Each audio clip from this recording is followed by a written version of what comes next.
is moving, The force is also. there's total force going to the right. Okay, More force going to the right. it's not necessarily moving to the right, Right. but the total force is to the right. What is the force to the right? Total force. What's the total force? 2 newtons. Thank you. All right, so we got 2 newtons to the right, not in equilibrium.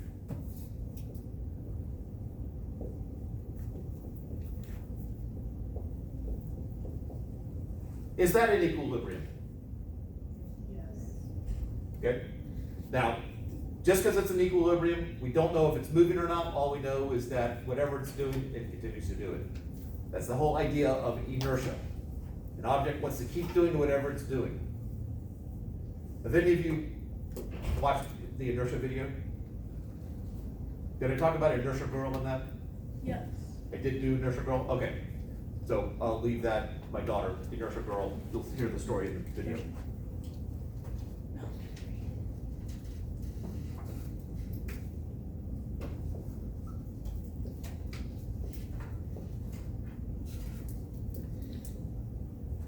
Is that in equilibrium?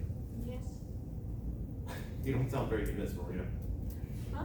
You don't sound convinced. I think so. 4 from top and 4 from bottom. Anyone else want to agree with her or disagree with her? I'll agree with her. I agree. We got a couple people nod, they seem to have your back. Yes, this is an equilibrium. I have just as much force in one direction as the other. Now let's make it look far more complicated than it is. I'm gonna add these things together. First, I'm gonna add it using, classic math. I'm gonna say that down is positive. Why? Why not? So I'm gonna add the 4 vectors. I got 4 plus, well, that's going in the wrong direction, -3 plus -1. And if I add them up, 0. Let's add them graphically. So let's see, I got one that's length 4. That's roughly the middle right there, so 3 would be that long. So now I'm here, I now add one of the other vectors, and since they're gonna overlap, let's go for some stunning visual effects here with another color. Ooh, that is badly drawn. But the visual effects are just amazing, right? 3 newtons going up. We have sound effects. Hey, it's a full show here. And it looks like those are my colors. You run out of colors. Too. Well, other than highlighters. A different black marker. And then 1 newton. And now I draw a vector from where I began to where I ended, which is, well, I'm there. So total force is 0.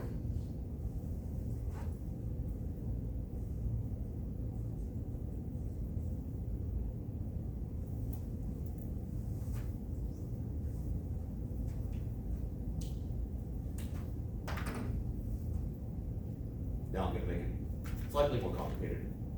Any questions before I try to make it look harder?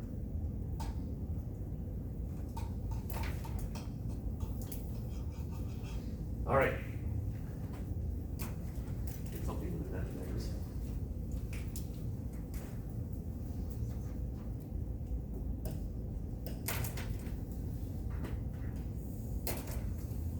I have a beam.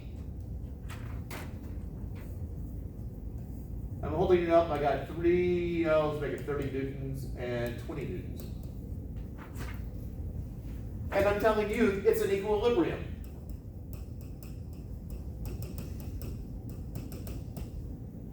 How much does the beam weigh?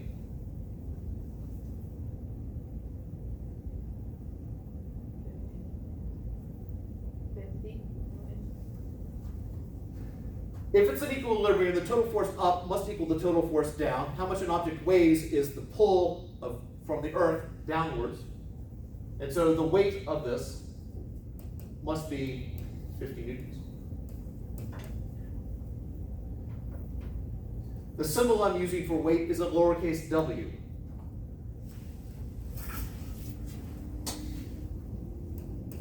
Uppercase W we're reserving later for work and watts if we deal with watts, but uppercase W we're using for something else.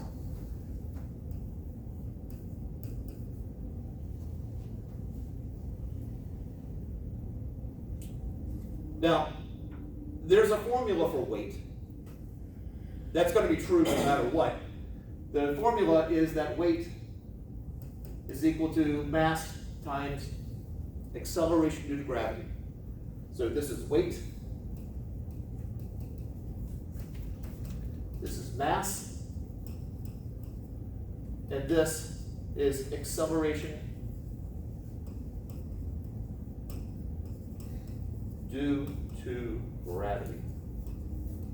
Or if you want to do fewer words, gravitational acceleration. I'm assuming most of you have taken a bunch of biology courses, or at least more biology courses than I have. Did they ever talk about the weight being like 5 kilograms, something like that? Is that language that they use?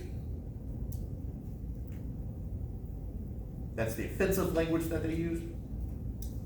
The problem with that, in biology, using kilograms for weight, I understand that biology does that, chemistry does it a little bit. In physics, it matters. The difference between weight and mass matters in this subject. Kilograms is a unit of mass. It is not a unit of weight. My mass is about 95 kilograms. I go to the moon, my mass is still 95 kilograms. My weight is not the same, but my mass is. And so in physics, we deal with that kind of thing, whereas in biology, probably not doing a lot of moon life. I'm assuming that may have changed since I took it in the late 70s.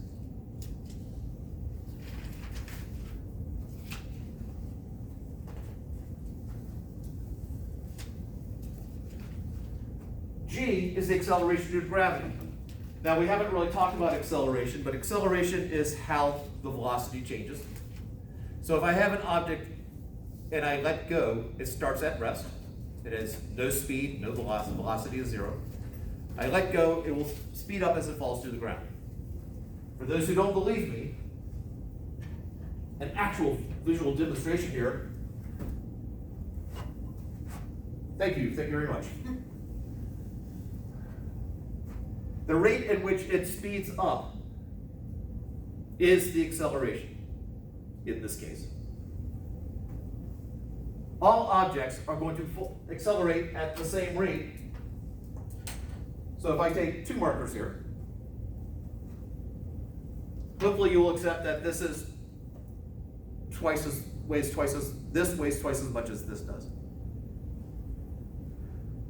It weighs twice as much, it has twice as much mass. If I let go though, they fall at the same rate. Their acceleration is the same for both of them.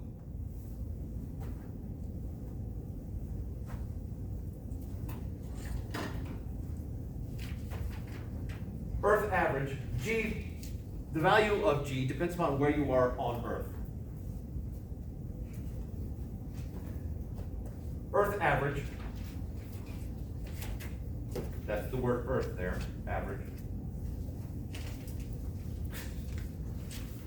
Use your imagination, it says Earth average, is 9.805 something meters per second squared.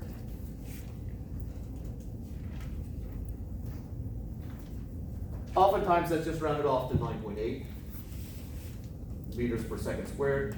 Some places, that's just a straight mark. Some places will do 9.81. Don't ever use 9.81. The reason why is when it comes into doing labs, using 9.81 is completely wrong for here. Because Winston-Salem is 9.798. meters per second squared. This is the Winston-Salem value. Now, the reason we know this, we can actually do experiments to find it, but there was a push in the, actually it finished up about 10 years ago. They did a gravitational survey of the entire Earth. But before that, they had test sensors throughout the country, at least within the US. And one of the ones here was right there, where that road tees into Silas Creek. In the median, there was one of the sensors, national sensors, for determining the acceleration due to gravity. We, unlike most places in the world, have a pretty good idea of what the acceleration due to gravity is here, because we had the official sensor, the official testing, right there, which is, I guess we are one floor up from where that is, but. So on the labs, sometimes you will see let G equal 9.798 meters per second squared. That's because that's the Winston-Salem value. Some of them where does not matter a whole lot. I might just say 9.8. If I don't specify, you can use 9.8. Hewitt takes it one step further, and a lot of times he just makes it 10 meters per second squared.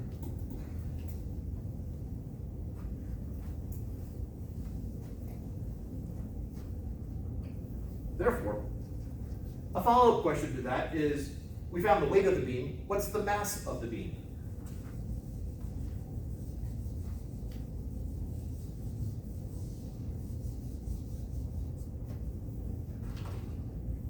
Well, I got a formula there.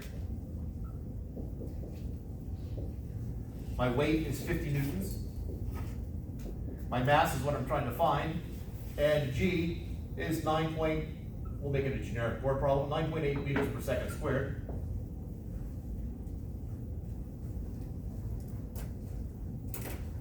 The math problem you're solving is 50 is equal to 9.8x. If you want to make it look more like a math problem. How would you solve for x?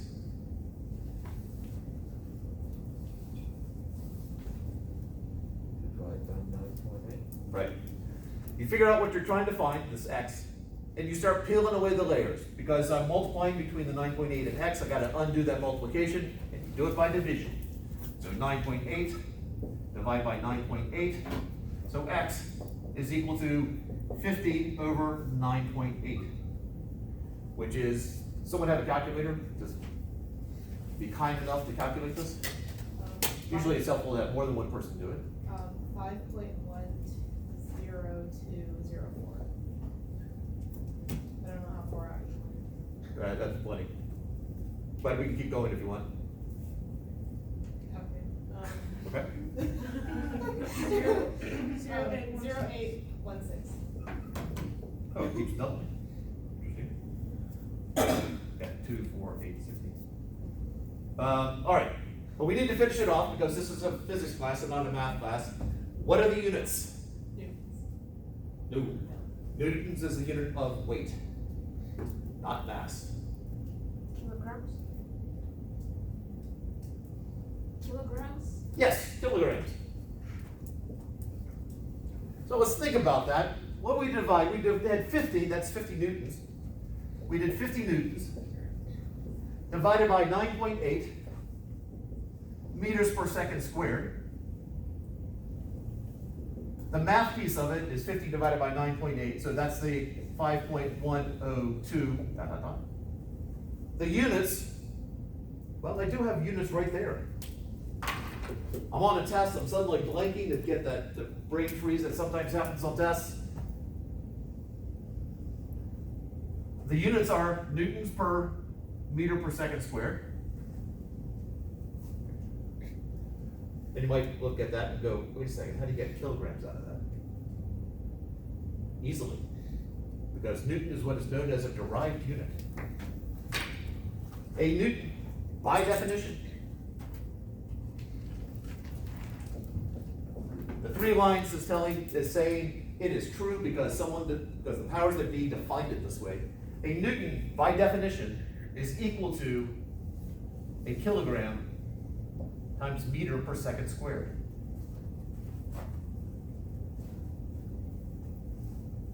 So if we just divide out that meters per second squared, what we're left with, sorry, if we divide out the meters per second squared, we're just left with kilograms.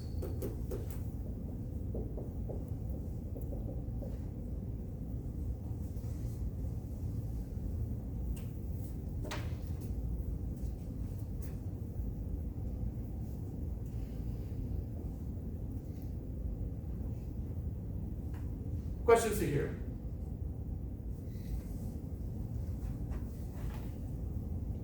I have one. Is there a clock in here? It's 3:50. I'm assuming that means no clock. No. Unless it's hiding very well. Oh, there's one right there, actually. Oh. I don't know if it works. In a box. Very useful. Yeah. Not working too good. I don't know. You broke it. I did. I killed it. There are a couple more things. We're gonna do a lab today, but I want to hit a couple other things. I killed the clock.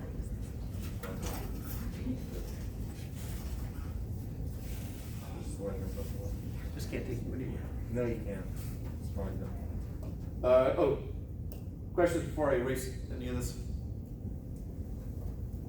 Can you show how you got a 9 point? Oh, how we got 9.8? It's, to two significant figures, it's the Earth average. It's, you can find it experimentally, but you can accept it as I'm just telling you right now. That's just one of those numbers that it is. Yeah. Because it is, we found it at some point. That's the number that you assume. There is a video where I do a quick experiment, and I got close. It's not exact, but it's a crude experiment. I remember the name. It's fine. Yeah.